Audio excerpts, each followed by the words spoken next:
3 ayat 14 dikatakan, kasih itulah mempersatukan suami istri. Kasih itulah mengikat.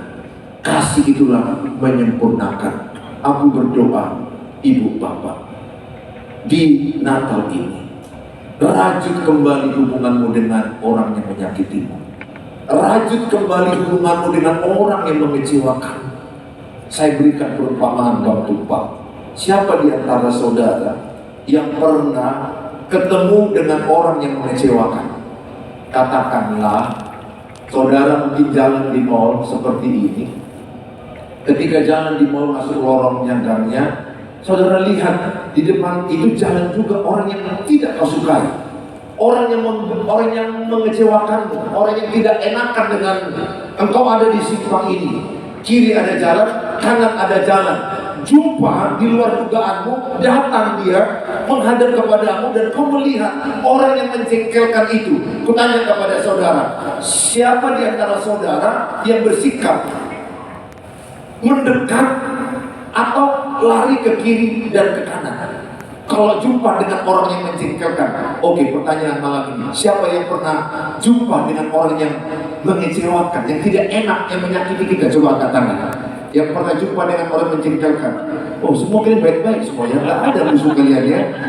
Udah kalian yang khotbah di sini, aku di sini sebenarnya udah salah ini yang khotbah. Kami aja Pak Tumpal, pendeta dengan pendeta, bisa gak enakan?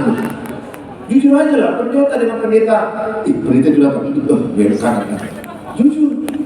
Atau belok kiri. Pendeta dengan pendeta. Kalau kalian memang udah di atas pendeta lah, kalian apa-apa. Kamu udah banyak kali kor dari tadi, dicuci kor, udah. Yang kedua, terpaksa, dia masuk aku, dia masuk. Sama-sama, dia pun gak suka jumpa aku. Aku pun gak suka jumpa dia. Kalau dia jumpa aku, asam lambungnya naik, aku darah tinggiku naik. Dan akhirnya apa yang aku lakukan? Papasan, pura-pura isi HP lah. Halo. Bilang sebelahnya, pernah kau begitu ya? Tanya di sebelah Ida itu, pernah kau begitu? Atau jangan-jangan pas lagi acara pesta, mau duduk, pas duduk begini, di sebelahnya, oh iya Pak sibuk pindah lagi dia sebelah. Siapa yang pernah pindah meja gara-gara jumpa dengan orang yang mengecewakan? Angkat tangan dulu. Gak pernah. Oh, cuek ya? Bagus. Ya, cuek juga. Iya, cuek. Tapi tidak alkitabiah cuek. Walaupun itu mungkin menyelamatkan sesaat. Tapi saya jujur, saya juga pernah pindah. Pernah. Maksud saya begitu. Mungkin walaupun saya pendeta masih ada perasaan yang tidak enak dengan orang. Ya, kan Tuhan bilang begini ya, kita mengasihi semua orang, tapi nggak harus bergaul dengan semua orang. Betul? Dengan orang toksik kita nggak mau bergaul, betul?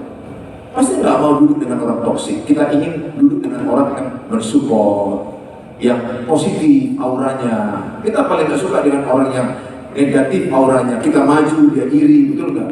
Ibu ke salon cantik katanya jelek. Nah, saudara, tapi saya sekarang Pak, saya berbaca Alkitab. Rasul Paulus bilang begini, saya dikuasai kasih Kristus. Saya dikuasai kasih Kristus. Dan akhirnya siapapun yang ketemu dengan kita, yang mengecewakan kita, saudara, kalau dipenuhi oleh kasih Kristus, saudara akan tenang. Saya praktekkan. Kami pendeta GB ini kan banyak. Pendeta GB ini kan punya gereja masing-masing, gembala masing-masing, punya benturan, punya gesekan, yang namanya organisasi Bang. Mau pendeta pun itu, apalagi masuk pemilihan, ampunlah. Udah masuk pemilihan, semua merek gereja, udah masuk pemilihan, ampunlah. Disitulah yang akan diuji kasih itu.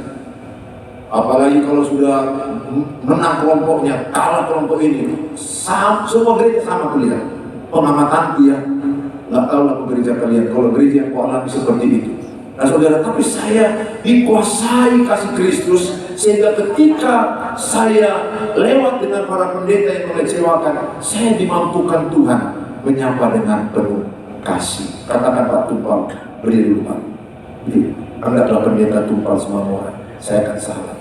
Lihat, orang yang penuh kasih bisa melihat mata dengan mata.